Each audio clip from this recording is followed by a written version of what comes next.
We have friends who live in Africa, in a small country on a giant lake called Malawi. They call it the warm heart of Africa. We've never met in person, just in letters. We are pen pals. Malawi is a long way from where we live. Our home is nearly 10,000 miles away in Aspen, Colorado. Even in the cold Rocky Mountain winter, there is a warm place in our hearts for Malawi. When we started writing letters to our pen pals in Malawi, we knew that elephants and zebras lived there. But we wanted to know more what the people were like. Has everybody got their photographs out of your pen pals?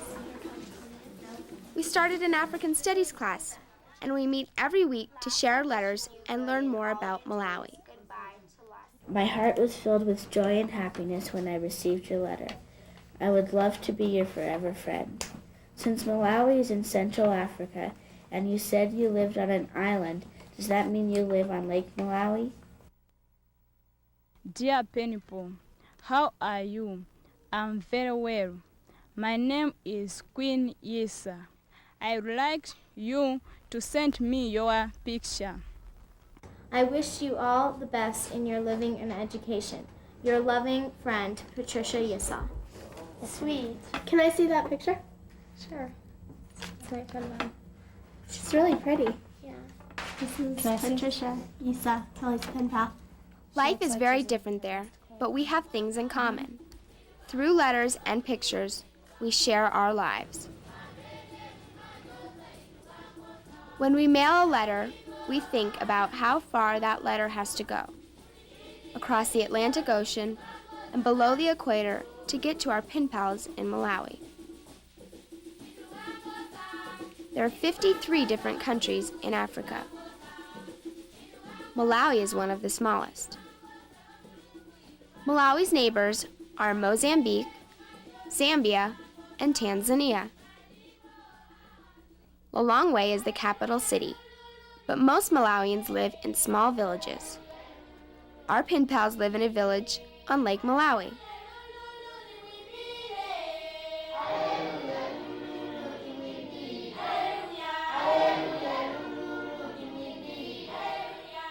The day begins early for our pen pals. It is cool first thing in the morning, and this is a good time to do chores.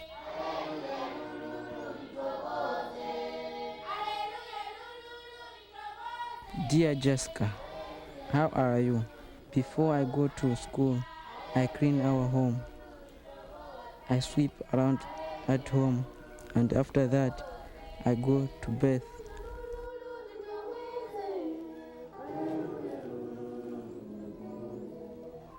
After that, I go to school. Mary Yisa is their teacher. Many of her students write letters to pen pals in Colorado.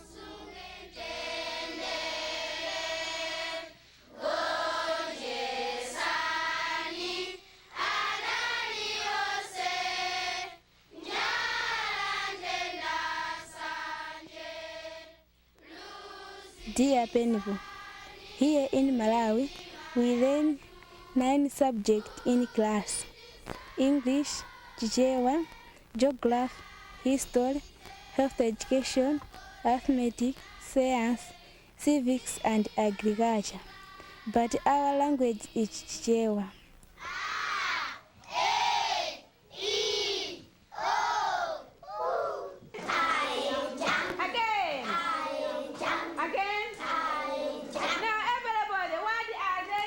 Mary's students learn by memorizing and repeating what the teacher says. Many times, the lessons are made into songs.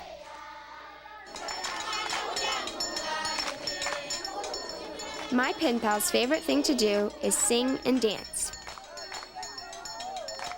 Here in Malawi, girls dance Chioda, Chiterera, and Chintali, while boys dance Malpenga. I will be happy if you will tell me the dances you do there. Soccer, which they call football, is a popular game played by the boys. Girls play a game called netball. I think netball is kind of like basketball.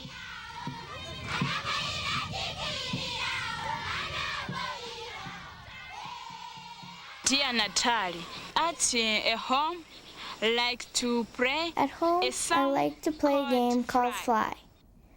Two girls stand facing each other. Stands facing each other, throwing a ball between legs to one girl in the middle at the wall. Everyone plays a counting game called Bow. Bow is over 3,000 years old and was played by the ancient Egyptians.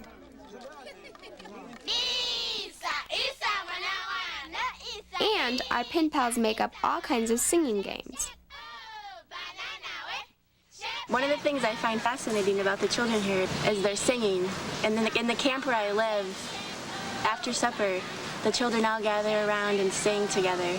That's what they do for fun after supper. They sing until they go to bed at night. And oftentimes I go to bed listening to the sounds of the children singing in the camp.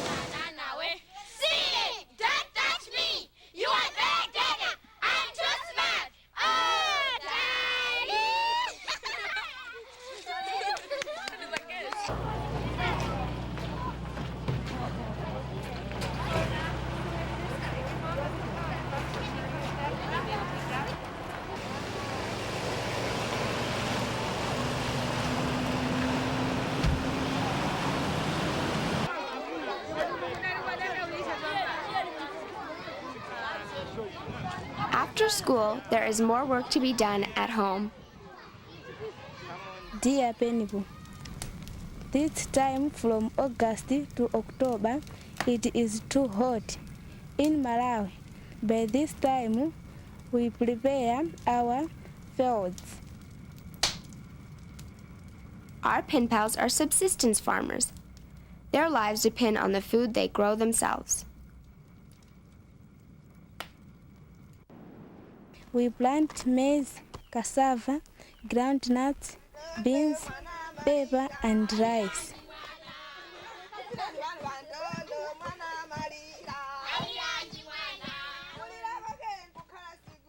Crops like maize and cassava are dried in the sun and made into a coarse flour by pounding and sifting.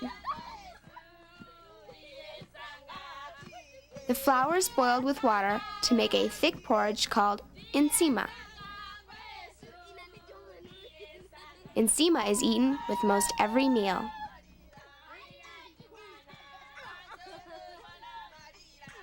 Lake Malawi is also an important source of food.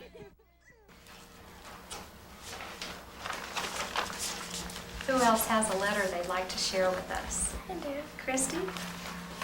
I got this from my pen pal, Perpetua, and she did a really nice drawing on here. That's really cool. A lot of detail. She's a good artist. Yeah. She calls it Chambo. It's from Lake Malawi.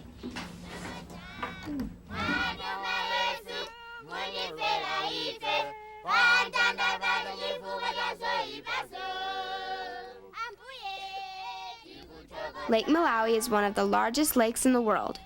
It is 250 miles long and over 1,000 feet deep. The lake is used for lots of things: washing, getting around from village to village, swimming and bathing, and the lake provides lots of fish to eat.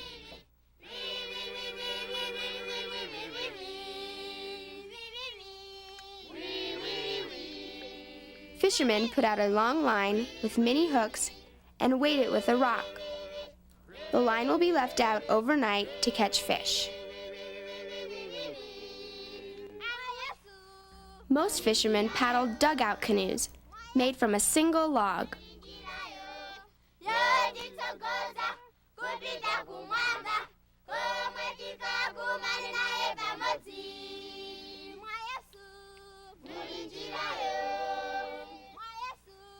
Mulinjirayo. There are over 500 different kinds of fish in Lake Malawi that are not found anywhere else in the world. Many of the colorful fish are popular aquarium fish and have been exported around the world.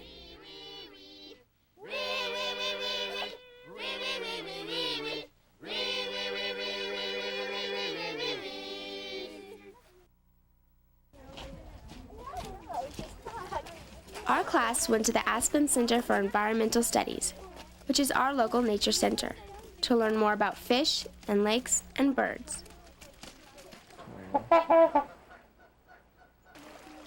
We learned how to make an aquarium in a bottle to show an aquatic ecosystem. Right here. And I have some plants and some dirt and some sticks. We made a videotape of our lesson and sent it to our pen pals. They took a field trip to Lake Malawi National Park, where they could watch the video and take environmental lessons like we do.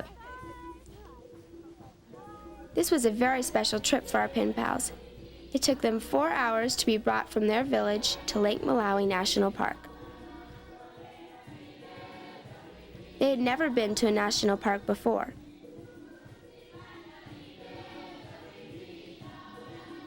George Banda, the park ranger, led our friends on lots of adventures.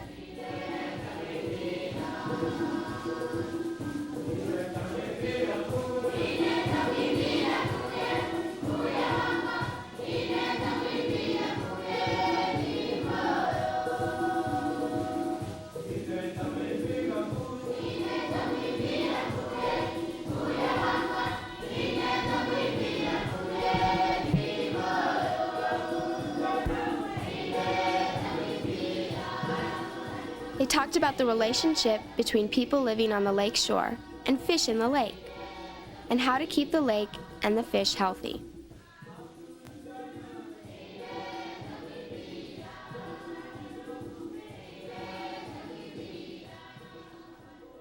Dear Pen Pal, how are you? I am fine. I hope you enjoyed the video we made for you. We filmed it at our environmental center in Aspen. We saw a golden eagle at the center.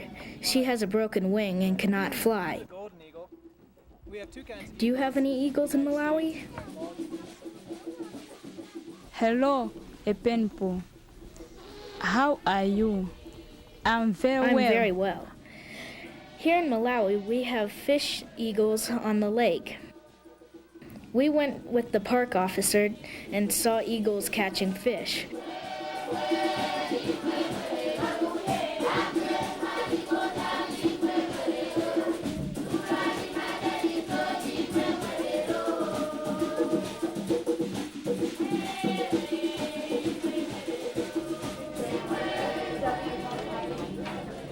African elephants are the largest creatures on land. Their babies weigh more than grown-up people do. The elephant's trunk In is our really African an Studies upper class, we look at books and magazines that tell us about Africa. When I think of Africa, I think of grasslands and trees and lions and elephants. I have two favorite animals. They're zebras and elephants. But the letters from our pen pals have taught us things that aren't in the books.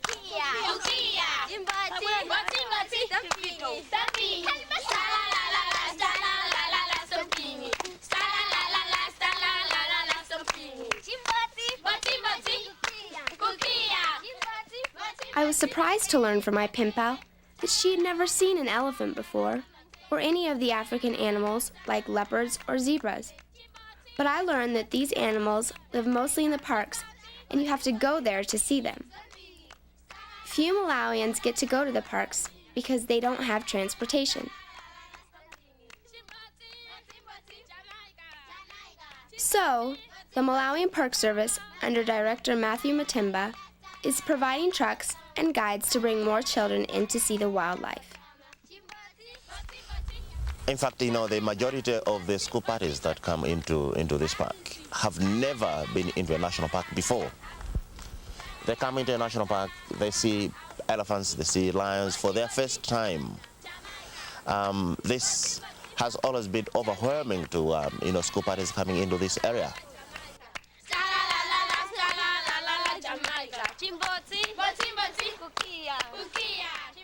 Our pen pals have seen hippos before. Hippos live near their village. But hippos are very dangerous to people and they destroy crops. For subsistence farmers, this is a big problem. Mary, who teaches at the school, also grows all her own food. Those hippos go into rice garden and eat everything, and even maize. And the wild pigs go into cassava garden and eat everything. And there was always hunger there. People were suffering. Farmers spread thorn branches around their gardens to try to keep the hippos out, but this doesn't always work. Fresh hippo tracks lead from the river into a destroyed garden.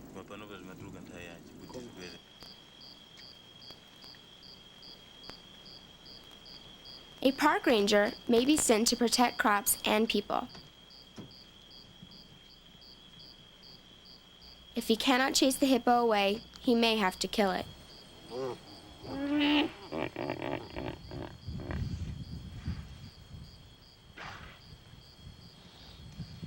For people as well as animals, it is a struggle to survive.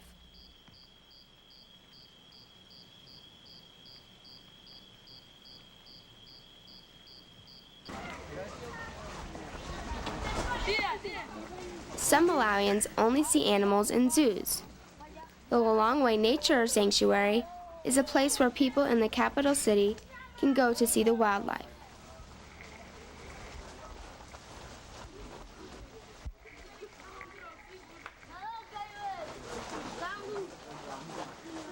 There are American Peace Corps volunteers in Malawi. Volunteer Krista Casey works with the Malawian park officer, Obed Makandawiri. We teach the children to grow up with a conservation mind so that in future they can manage Malawi's wildlife better.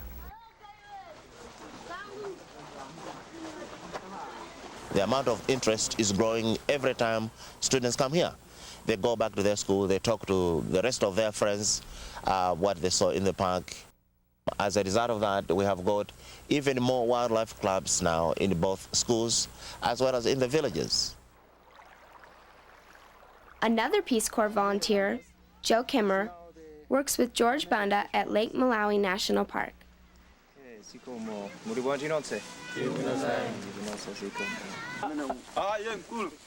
Joe is helping the Wildlife Club put together a play to take around to the nearby villages. The play shows a farmer who wants to chop down the trees. The trees tell him why he shouldn't do it.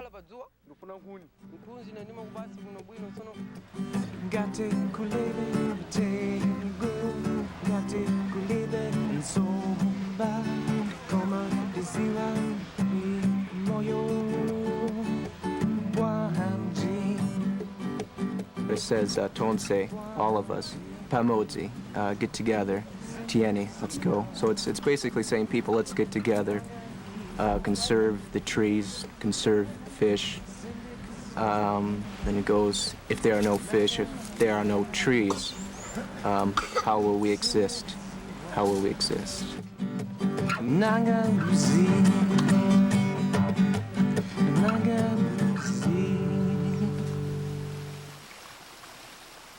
Can anybody find Lake Malawi National Park on the map? It's right here. And there's another park that's right here called the Lawandi. Our teacher talked to us about Malawi's parks and about poachers. Wildfires burning in the park usually mean that poachers have been there. They set fires to flush out animals for hunting. By the time a park scout arrives on the scene, the poachers are long gone. It is difficult for the park scout to catch the poachers because the park is very big and the scout patrols on foot. The people who lived on the land before it was a park depended on hunting for their food. Now these people live in villages just outside the park. they were moved out of this area to make way for the creation of this national park. So they have sacrificed the land, they have moved out, and now they are the ones living in surrounding communities. Hunting is not allowed in the parks, and many of the people don't like this. They feel their land was taken away from them. But people had overhunted the animals, and in many places, there are only small herds of animals left.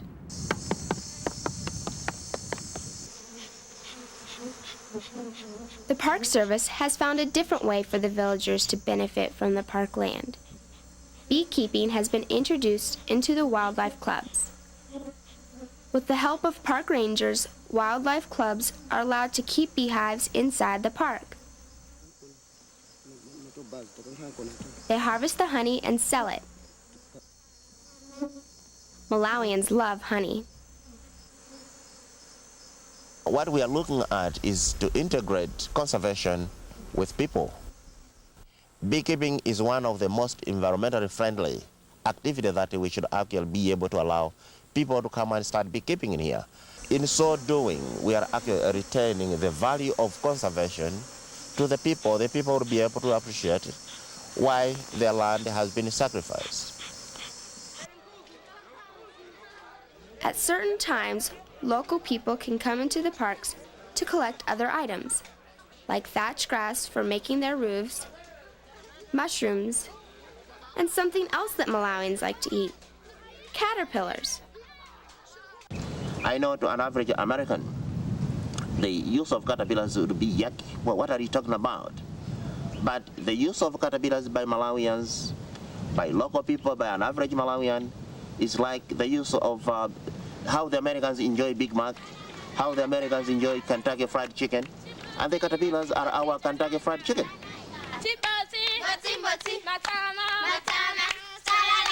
I ate a mouse. That was interesting. People here eat mice, and I was coming back from Kasungu National Park, and we stopped along the roadside, and they have mice on sticks. And they just boil them in water. They take out the insides, boil them in water, and eat them with the fur, the bones, everything, the tail. And I ate one. It was very chewy.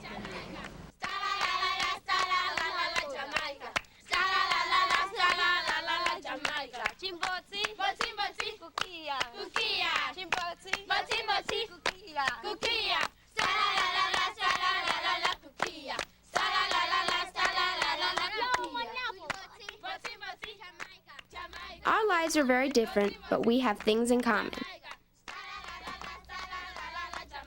There's a lot more to Africa than elephants and zebras. By having a pen pal in Malawi, I'm learning about a place I had never imagined. Here is Malawi. This is where we live. There is a lot we can learn from our pen pals. I'm glad I have a friend in Africa.